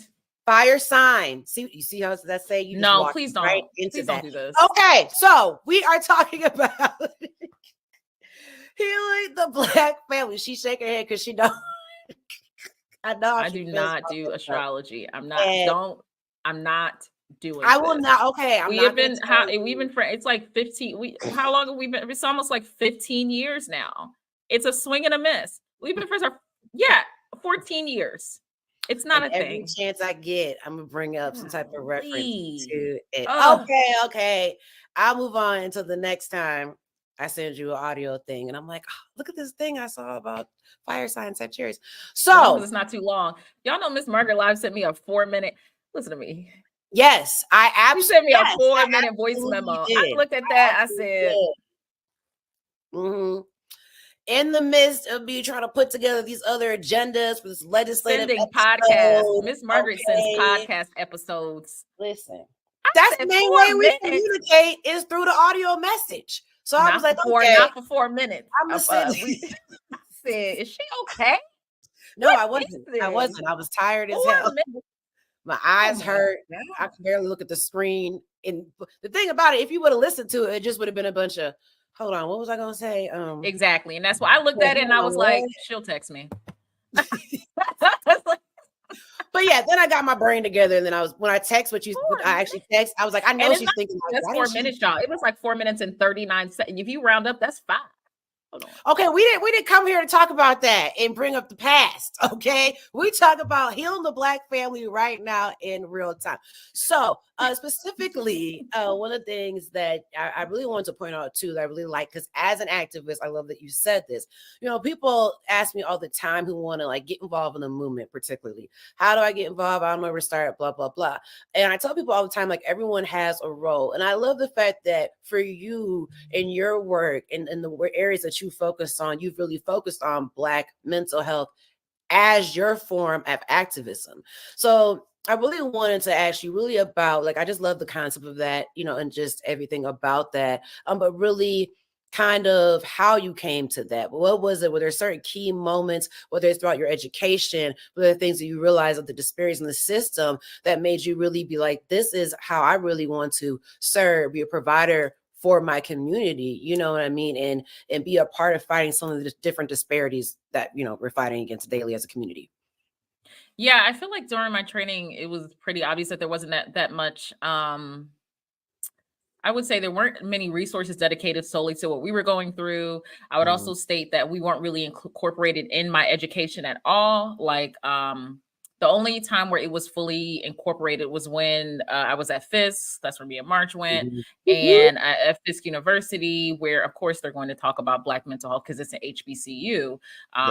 But that's only one of my degrees. I have a bachelor's, I have 2 masters, I have a doctorate. I did my postdoc internship, training, and fellowship at Hopkins. And none of those places was it that we're centering the Black experience or even trying to specialize in that realm. So I think going through my training and seeing that stuff was missing was one thing. Also, I made it a point to be train and work in environments where the majority of the clients or the patients or the participants looked like me. And it just made no sense to use assessments or interviews or scales for a population that wasn't thought about when it came to the creation of these things. So I just very much thought that I think a lot of people think that activism is only like, boycotts and sit-ins and all that other stuff and marches. And it very much is, but activism at the end of the day is just being an agent of change. And I knew very early on that the reason why I was getting in psych was to contribute to the Black community. So I decided to specialize in Black mental health, and there was no path for that. So I just made it and thought about ways that being an agent of change to help Black people. One of the things is providing free resources. Like I provide, on social media, like you get a lot of information, but I also make worksheets and ebooks for people that they can just download for free. Because a lot of times in therapy, you think that I think a lot of times in this realm, we think mental health and well-being, the journey has to start with therapy, but it doesn't. I don't think that you need therapy to heal or contribute to your healing journey. I do, however, think that healing and evolution of your mindset can't be done in isolation. Like you need community. So you will always need community when it comes to healing, but you won't always need a therapist. So trying to provide psychoeducation from someone who's actually credentialed and isn't trying to appeal to everyone. Like I don't do my therapy doesn't specialize in people of color or things like that. It's like Black mental health, right? Like focusing on people of African descent. And I feel like we don't get that. And it's unfair because your mental health is inextricably linked to the way the environment treats you, the way the world treats you, your history within this world. And there's no one who has been treated the way that Black people has. So there's no way that you can treat them in terms of health and well-being the same way. And you have people trying to, they've been trained solely to work with European Americans, or their models or their therapy stuff was trained and benchmarked off of them and trying to appeal to us. And it's not helpful. And then stating that I don't know why they're not getting better. Well, they're not getting better because you never really helped them. Like you're not really centering. So I just really wanted it to be like, if I'm looking for someone who specializes in Black mental health, I'm one of the options of people who specialize in Black mental health. Most of my stuff is free. You don't need to go to a clinician to do this. You got to be truthful with yourself, but we don't have enough places that specialize in us. Like there's so many things that specialize in everyone else. What's wrong? And I get a gasp every time. What's wrong with saying I specialize in Black mental health? And they're like, do you mean people of color? I don't, because people of that's when you try to serve everyone, you serve no one. People of, you know how big of a spectrum that is? And even people of African descent, that's not even specific enough in my opinion, because you can have first generation born here. You can have individuals from the Caribbean, which part of the Caribbean, and Black people are everywhere. You got people from the Dominican Republic. It's just me specializing in that. It takes all of my energy. We deserve that. Right. And I like the fact that you said too, and really I kind of think about as having, the audacity to clearly state I'm focusing on Black mental health, because so often, like you said, we get lumped into BIPOC, people of color, this larger spectrum. And obviously we do not all have the same struggle. We do not all experience, the same things. And even there are times when, of course, I work in, education reform. And so there are so many times where I might be speaking and I might start off talking and saying BIPOC students, or even maybe Black and brown. No, I'm just talking about Black folks. Yeah. I'm just talking about Black folks. And because I feel like of the ways that we, whether it's growing up, things that we've heard where we felt like we couldn't just specifically said that because just like you said, the reaction, you know what I mean? And then feeling like we have to lump our struggles and all that into this, kind of alphabet soup, as they call it. No, we are just talking about Black mental health. And that's why I specifically wanted to focus on healing the Black family, because like you said, we deserve it. And I think for me, with your content as well, I see people have sent it to me, all different races, you know what I mean? All different, ages and stuff like that. But I think you really create content where people feel seen. One of the videos that someone sent me was when you were talking about when they say go high. What did you say? What'd you say? I don't basically subscribe to that. Oh, sometimes when they go low, I kick them in the face. Yeah. Because why were you down there anyway? I'm only me, I get the whole aspect of people say keep that same energy, and I don't match other people's energy sometimes, because sometimes their energy is trash and I'm not gonna let that come on to me. But I will tell you, if you choose the right one on the right day, Well, if you're gonna go low, I'm gonna get a shovel. Okay. And I'm going to go lower because like you're mad that I beat you. You brought this on yourself. Please don't. And I think with healing, and I think especially with Black people, the thought process in many dynamics is like, oh, turn the other cheek, or we're supposed to raise above. And it's just like, why is that always placed on Black people? And even in families, the aspect of like, well, so-and-so is older. And I said, I always say, well, shouldn't they have had more time to know how to have some sense? Okay. That's not an excuse, right? Like I always say when I'm working with patients, like instead of when you hear somebody saying, I'm too old to change, what they're really saying is, I've decided that my comfort is more important than our relationship, because that's what you've decided. And that's detrimental. Just admit it. Like, oh yeah, I could probably change, but I don't want to. I don't want to. And I think you'll get over it. And you always accommodate me anyway. So why should I have to change? And that's just like, and a lot of times you do accommodate them, right? Like people know who to pick. Well, you said you weren't going to show up and you did, violated your own boundary. You said you wouldn't help and you did, you violated your own boundary. They know who to try. You can't be mad at them. You need to be mad at yourself. Like, so why do I keep letting them treat me like this? And that's why does it keep happening? My hat right here as a statement. Actually, accidentally wore this in a meeting today. But anyway, my boss was you can't read it from afar. The boss was like, love the hat, but I was like, I'll turn it around for the live. But no, I love you said, and actually segues into exactly what I wanted to go into, because I've worked a lot this past year on boundaries. You know what I mean?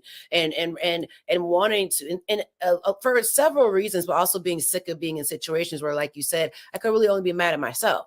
I knew I wasn't with it in the first place. You know what I mean? But I had to also tackle then what is it, you know what I mean, that is the root of these lack of boundaries or what have you.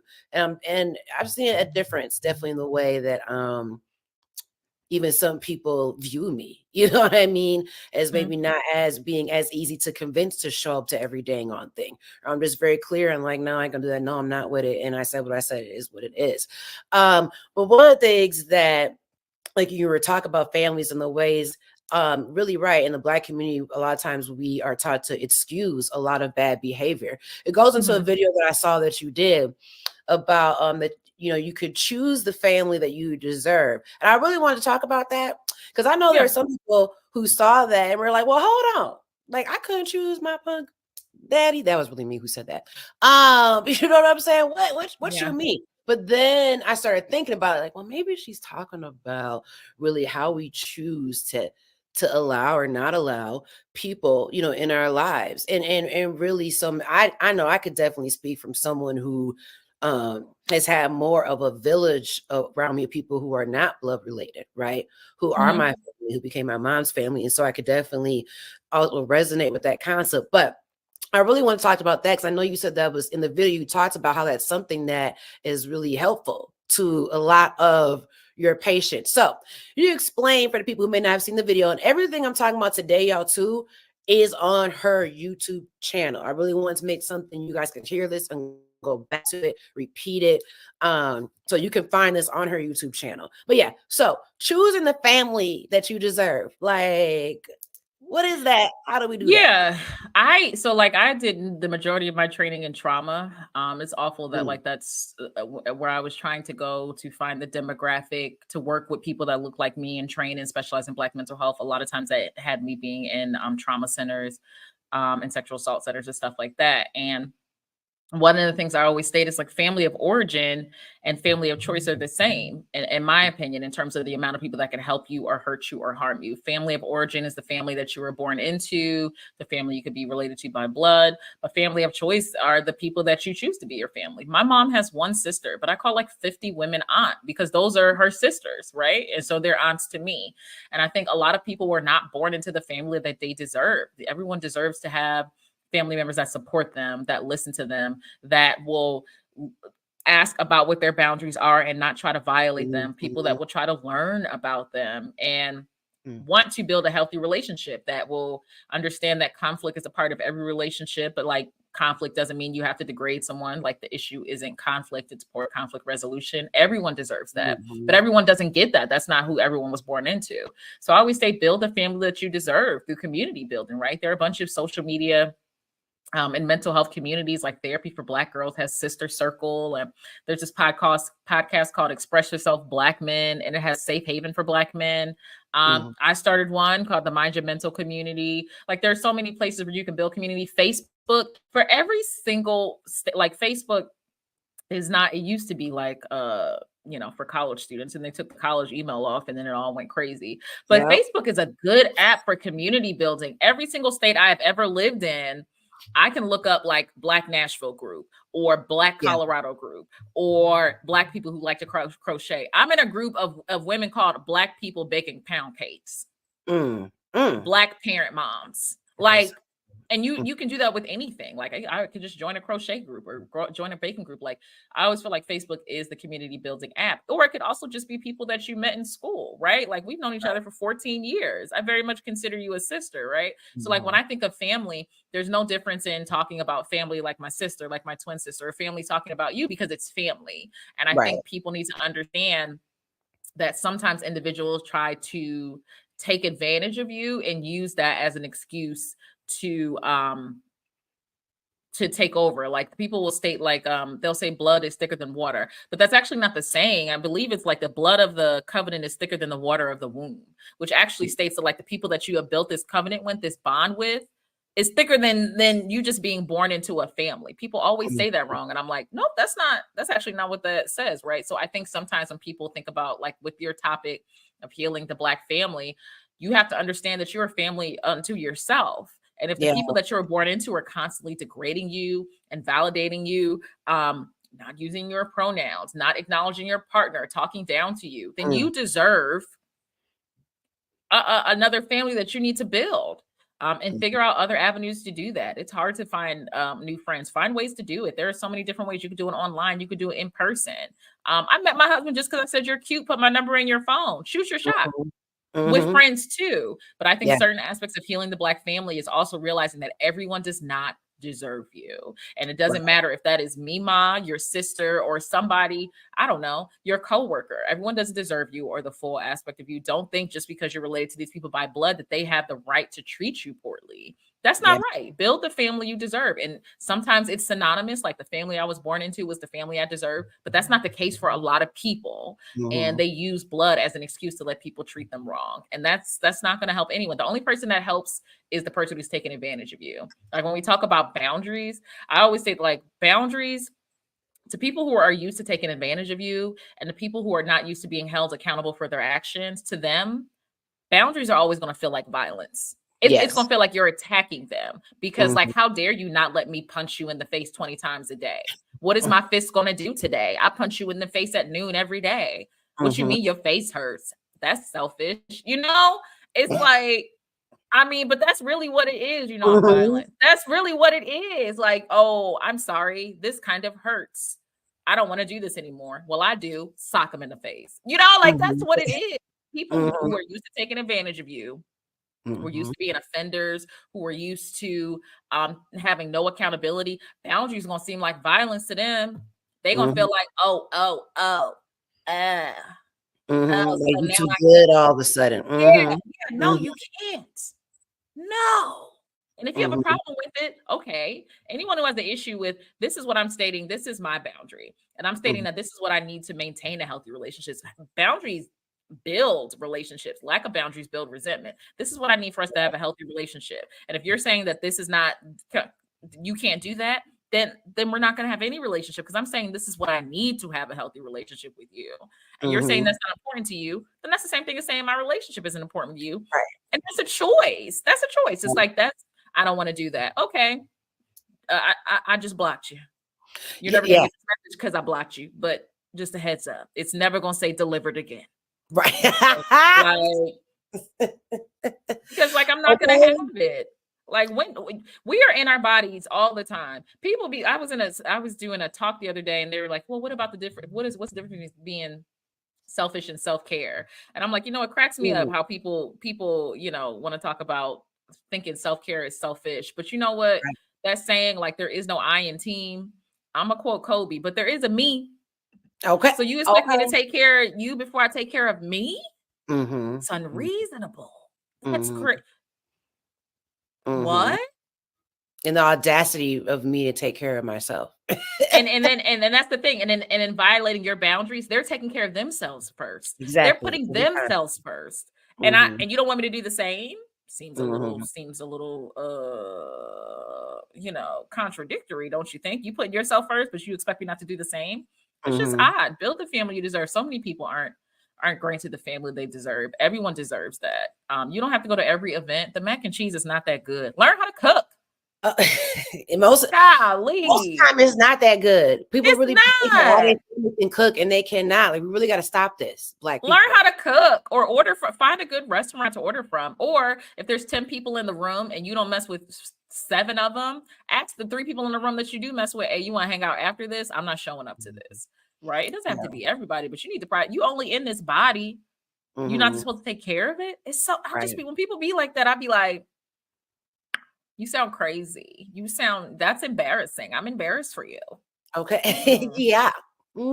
But no, seriously, like I tell people a lot of times, the same way that we talk about manifesting and praying for your partner, you know what I mean? Whether it's, no matter if it's male, women, whatever. I say the same thing when it comes to your friends, you know what I mean? The type of people that you want, even job space, whatever, because of the fact that for me, and knowing just how important friendship and having that village has been for me in my life, up to that point where I really started like praying for those people who would respect my boundaries, who do uplift me, you know what I mean? And the removal of those who don't.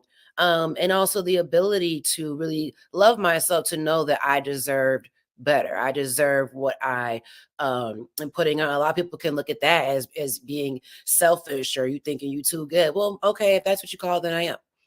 Because I'm never going back to the point where I didn't recognize that within myself, because that's how I had so many leeches and stuff around me, and felt like me saying, I don't have the capacity for this, or whatever it is, was me, like you said, being selfish or being a bad person, or the fear of what, someone might think of me. Now I really don't give a damn. It is what it is. But it's also exhausting. Think about what you just said, like, not having the energy that drains you like that. And it takes away from your ability to engage with everyone. It takes away from your ability to engage with yourself in a healthy way. It helps take your ability to enjoy your life, enjoy your mom, enjoy your son, enjoy the work that you're doing, because you're putting so much energy into someone else. Like, it steals your joy away. So like, why would I do something that consistently steals my joy away when I know that I deserve better? I deserve better than that. Exactly. And I feel like that's when you do start then attracting, you know what I mean, those people, those situations, all that type of stuff into your life. When you realize that. You said something I want to go back to, I think is really important and interesting, and was something that you also have talked about on your platforms. It was actually she did Amanda So's podcast, y'all. I did. She's gonna be on my podcast too. Thank goodness. Because girl, I don't know. When I send an email. Okay. No, I can say. I just asked her, and she said, I didn't know. You might not want to say, but you're like, want to surprise the people later on. So that's why I was like, girl, no, I don't want to. When y'all know, I'll know. I asked, she said yes, and then it's just like, oh, I should probably actually send you the link to do that. Yeah, because once that strike lifted, ain't nobody free. They said we're going back to work. That's why all them listen. That's why everybody was on everybody's podcast. They have nothing to do. Yeah, they couldn't work. It's like Kevin Hardy's on. What you doing on this podcast? You don't even. He said I was outside and they asked, and I ain't got nothing to do. Okay. Well, I of course love Amanda Still. She's been on the Miss Margaret live show. I actually probably we could talk after this, because I don't think I have her right information anymore. But anyway, so one of the things that you talked about, though, I think a lot of people don't realize, like as you had mentioned earlier, about therapy is not the only way, of course, to go about healing. And I think one of the reasons why it's important to explore other aspects is because, for me, it was very important to have a Black woman as a therapist, and thank God, that I have one who's phenomenal, and she's a Capricorn. But anyway, and so one of the things that you've talked about is not just the disparities. I don't know what that means, dude. When it comes to having access to Black therapists and stuff like that, but the lack of Black male therapists. And the reason why I just wanted to really point that out is because I think that people may think that we're a little bit further with that than we are. And I think that also really just speaks to why why it's important to have those other different avenues, you know, when you are going about like your healing journey and stuff like that. So I wanted you to speak towards that, to kind of, like I said, I think there are a lot of people who think we're maybe a lot further. Maybe there's more access, you know, than there really is. Yeah, there's definitely not. I call Black male psychologists unicorns. Because of all of these psychologists in the United States of America, 5% are Black. So that's someone who has a PhD or a PsyD. 5% are Black, and that includes men and women. They don't even take information on non-gender conforming people. So that's another way that they're behind. But that's men or women. And then there's more women than men. So there's significantly less. I always liken this to the fact that, like, why would Black men go into a field to discuss feelings and emotions and be one of the collaborators in helping someone heal when we don't allow them? Not we, meaning me, because I do. I got more Black men in my home than women. I got 2 boys and a husband. The dog is a dude, yo. But like, if we don't allow them to express themselves freely, if we're constantly adultifying them, if we don't provide them with the space to have humanity, if we tell them to suck it up their entire lives, why would we ever go into a field where it's their job to be one of the individuals who talks about emotions and expresses emotions and understands the range of emotions? Why would they go into a field when we've been invalidating and dehumanizing them their entire life? So I think one of the issues with it is the fact that Black men are not allowed to show emotion, to the point where this level of oppression is so embedded in them that they do it to themselves. Right. Because white supremacy, it doesn't happen solely because of like European American people. We do it to our own communities. We do it to ourselves because that's the game. Right. Oppressors have always played the long game. Always. So we start to do it to ourselves in our own communities. It's also the fact that like these programs are incredibly expensive. Incredibly expensive. So there's that. And they take a lot of time and extra energy. And a lot of times I find that Black boys are more so put towards jobs where they can get a job quicker and get money quicker, and not where they're supposed to be in the pursuit of like scholarly jobs or academic excellence. You know, they want you to like, you got to get a job. Like, what else are you going to bring to the table? Part of that is also the fact that Black men aren't often seen as individuals who can bring more than extrinsic value, like can't bring more than like tangible money. They can't bring their emotional support. They can't bring the fact that they're a safe space for you. They can't bring the fact that they're receptive to your needs and a good support system. No, they're supposed to bring like a tangible amount of money. And that's not always going into that field, like taking the time to be a therapist and therapists, well, like a licensed mental health professional can be a master's level clinician or a PhD or doctoral level clinician. That takes even more time. I can't even remember what grade I'm in at this point, but yeah. So I think we're not as far along, but I will also state part of the issue is everyone's trained. Like I was trained to clearly work with European American people. All people also need to work with people that don't look like them, because I don't think that only Black people can help Black people. That's not the case at all. But I will say that most people go into their field because they want to be an agent of change and contribute to their community. And Black people want to contribute to their community. So they learn how to help more Black people, and other individuals don't see it that way. Because you don't need a Black clinician to help you. You need a clinician who knows how to work with people that are Black. But that's not always going to be Black people. And you can't even make the assumption that because I'm a Black woman, I understand your wealth of experience of you being my patient and being a Black woman, because there's so much diversity in the Black experience, right? But I will say that the people that take more of an effort to know and understand their community are the people that belong to it. You know, like, so there's not as many. There need to be more. There very much need to be more. So it just made me think too. So, you know, like you were saying, you don't necessarily need, you know what I mean, a Black therapist if you are like a Black individual. But let's say, so if I am someone though who is, and I guess it kind of depends on what you're looking for as well. Is looking for, you know, a therapist. Maybe I'm not able to find a Black therapist. I'm just looking, you know, for one in general. What are some things that you do think people maybe should look for? Types of, whether, you know, training, types of work that they've done, you know, as a Black individual. So you can start with the directories that you use. There's the Therapy for Black Girls directory, Therapy for Black Men directory. There's inclusive therapists. Psychology Today is actually notoriously just culturally challenged, but you can see the picture of the clinician to see what they do look like. So I would start with the directories that you're using. I have a document on my website that's called the Finding a Therapist Guide, where before you sign up with a therapist, you're allowed to ask for a consultation, and a consultation is like a therapy sample, right? It's like, I think now they're about 20 to 30 minutes in their phone calls or their Zooms, and you're learning about the clinician. And in the document, it has questions that you can ask, like general questions such as, what are your rates? What are your hours? Do you accept insurance and stuff like that? And then there are specific questions you can ask, like, have you worked with someone with my presenting concern? And what role do you think racism plays on mental health? Have you worked with someone that looks like me? Are you comfortable discussing bias and racism and white supremacy? Have you done any cultural competence or cultural humility trainings? And if so, when? Where were you on January 6, 2021? You know, like normal questions that you need to ask people. What did you think about I have a guy in the chair incident?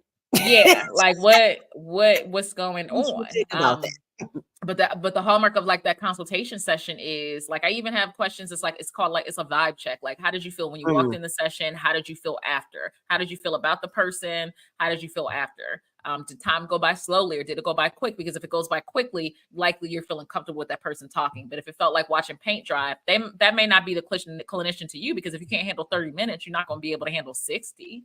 Right. So also ask questions about whether they are comfortable, whether they will be comfortable talking about things that will be pertinent in therapy. I'm a Black woman. There's no way that racism and bias and discrimination are not going to come up in my session. I need to make sure that every time I say, I need to make sure I don't have to teach you specific terms. I need to make sure you don't feel uncomfortable talking about these topics. And I don't want to be the pilot study for you who only work with one Black person in your whole life. I don't.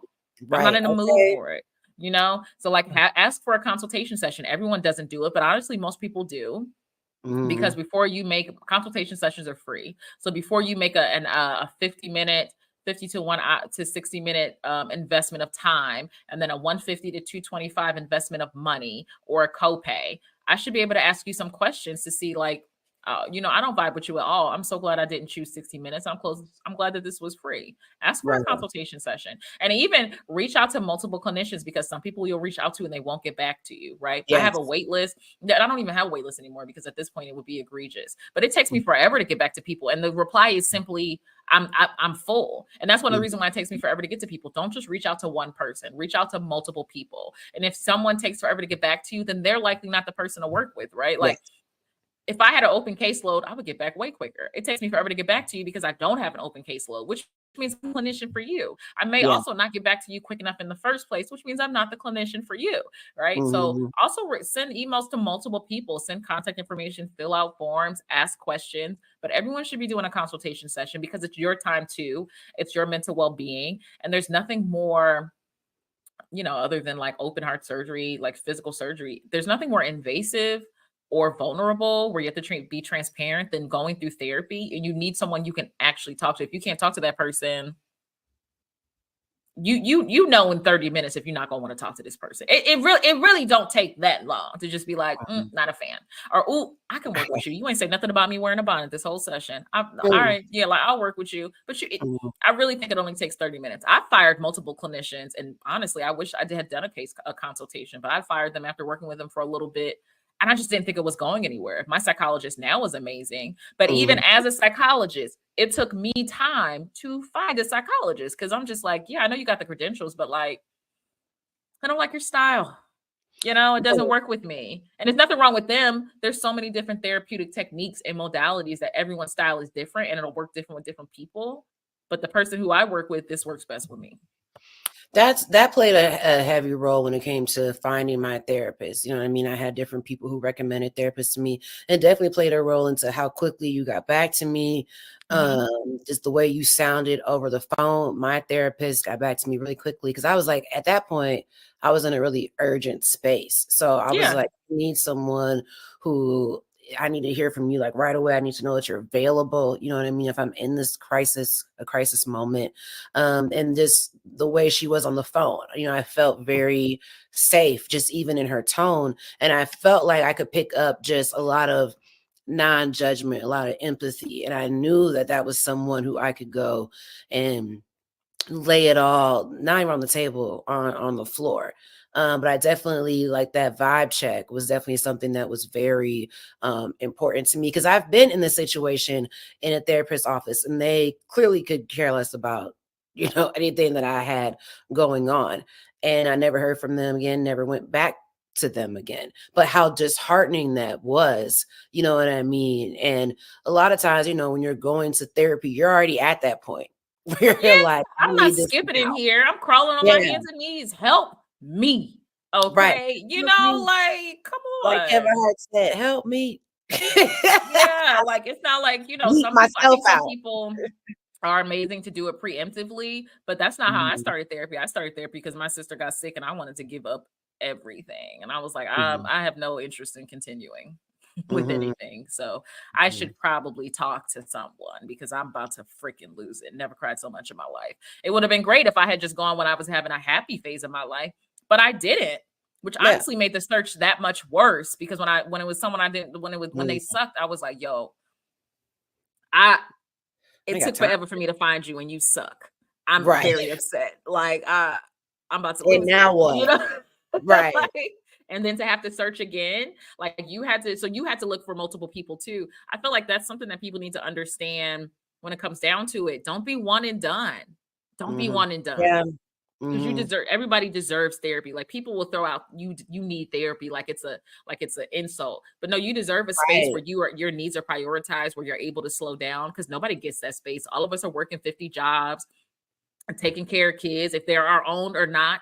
You know, you can have a partner who basically like taking care of your own child, trying to pay bills. The prices of grocery are going up ridiculous. My kids love out of season fruit. What did I do to deserve a child who wanted mango in freaking December? Anyway, like, you know, we're all dealing with so much stuff, and therapy is a space where you get to slow down. We don't get that until you create it. Like you literally have to create that. We don't get that. And if you want to think about like healing the Black family, it starts with you. Yes. It really starts with you. You deserve therapy. You deserve a place to slow down. And Black people definitely need it, because racism is a public health crisis. When we have mental health diagnoses, not only are they're more excessive. We have more symptoms. We have greater symptomology, but the symptoms actually last longer, and they're more treatment resistant. Because you're dealing with anxiety, but you're also dealing with racism related stress and racial battle fatigue. Like we have layers on top of layers on top of layers. So it's like, if anybody needs therapy, it's us. That's why when people are like, you know, if they are able to get therapy, if anyone needs healing or community, it's us. When people are like, I don't need therapy, I've never met a Black person who didn't deserve it at some point. Ones. I always say the people who would sit there and they think they don't need therapy, they the main ones. You know, I said something about not hitting your kids, and somebody put on my page, I was hit and I turned out okay. And I typed back like, yes, that's very apparent by your desire to tell a random person that you never met online that you're okay. I'm sure you turned out fantastic. Why are you eating what? What? Okay. It don't seem like you are, honey. Why you felt the need to I was hit and I'll turn out okay. You are the main ones. You be like, my comments. I'd be like, define okay. And you know what cracks me up? A lot of times when people say okay, they'll mean like they have a job and they're able to pay their bills. And I'm like, you know, there's more to life than that, right? Like, do you have healthy relationships with people? Do you have healthy relationships with yourself? Do you like yourself? Do you leave when you hang around people, do you leave an emotional residue, an aftertaste after they hang out with you, and they just like, this man's personality tastes like orange juice right after I brush my teeth. Not a fan. You know, like, do you really, you know, you think you're okay just because you're paying bills and you have a job? But when was that? Right. You know, that's you think you're okay because you survived, right? Because you survived. You're living. We at the age of thriving now, honey. Exactly. This is not just about surviving. We want to truly live. You know what I mean, and be living. You deserve it. Fullest. Right. Exactly.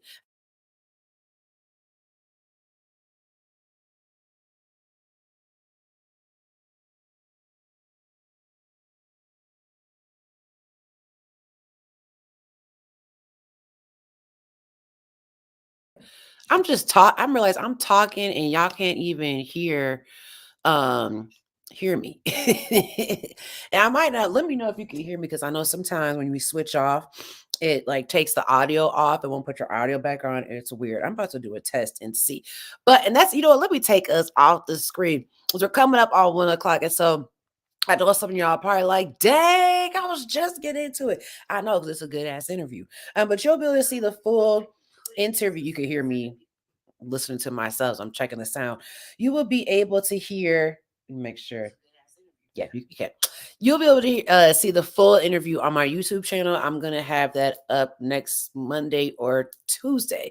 So you could hear or watch and hear the full episode with me and Dr. Raquel Martin talking about healing the Black family. Oh, I know that was dope, right? I felt like we was just getting into it. I think we were only like, we had like a whole other at least 15, maybe even 20 minutes to go on the conversation. So I'm going to make sure that I get that back, or I'll get that uploaded so you all can see that. Look how different just to change the outfit. Like my skin looked different, not as bright as when I had the other thing on before. But anyway, thank you so much for tuning in to today's episode. You know, there was a point in time a couple months ago when I had thought about not bringing this show back, which I know people are like, what? Why would she not? I thought maybe I'll just do like a 1-season thing, like kind of a one-off thing. But clearly this show is definitely needed. And so I am really appreciative of everyone who's tuned in.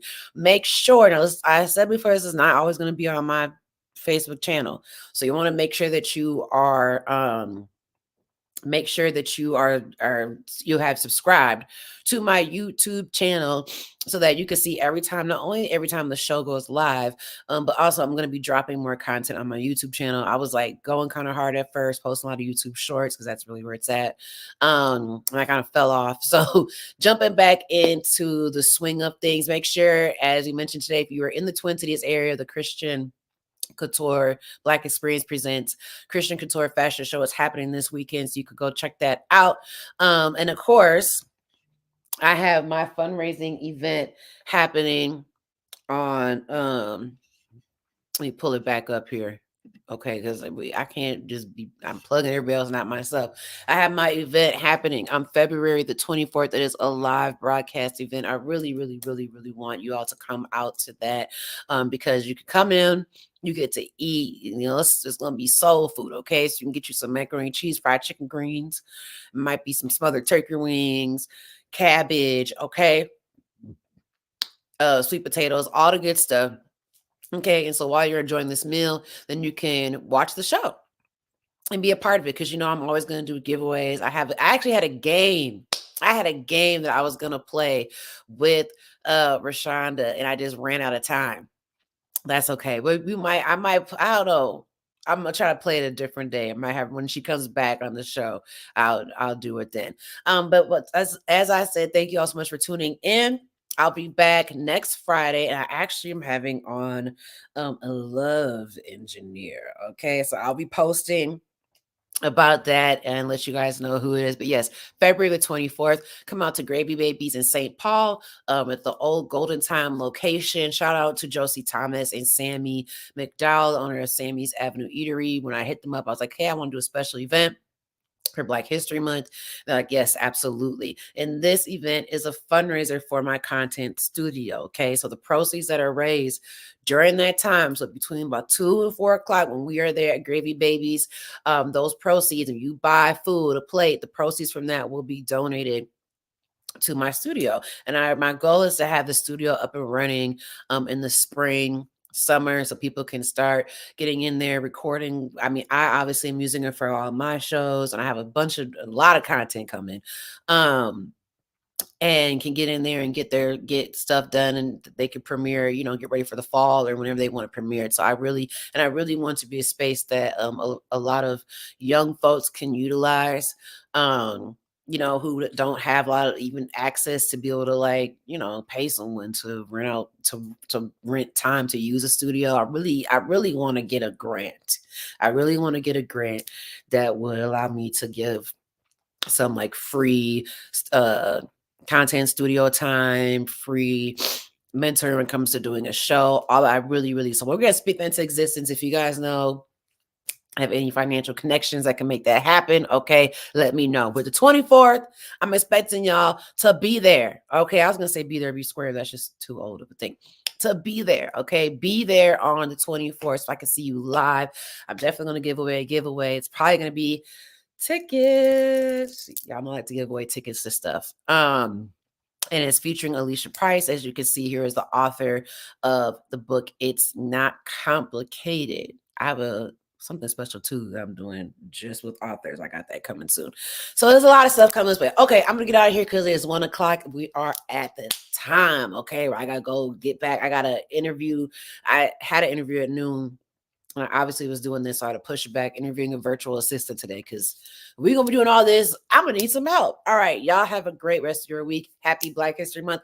Happy belated birthday to Rosa Parks. I think I meant to mention that earlier. Her birthday was earlier this week. And I also believe that Trayvon Martin's birthday was this past week as well. I remember exactly where I was when I heard the not guilty verdict in that case. Whew, child, it's so triggering just to think about it. All right, y'all. I'm be out until next time. Bye.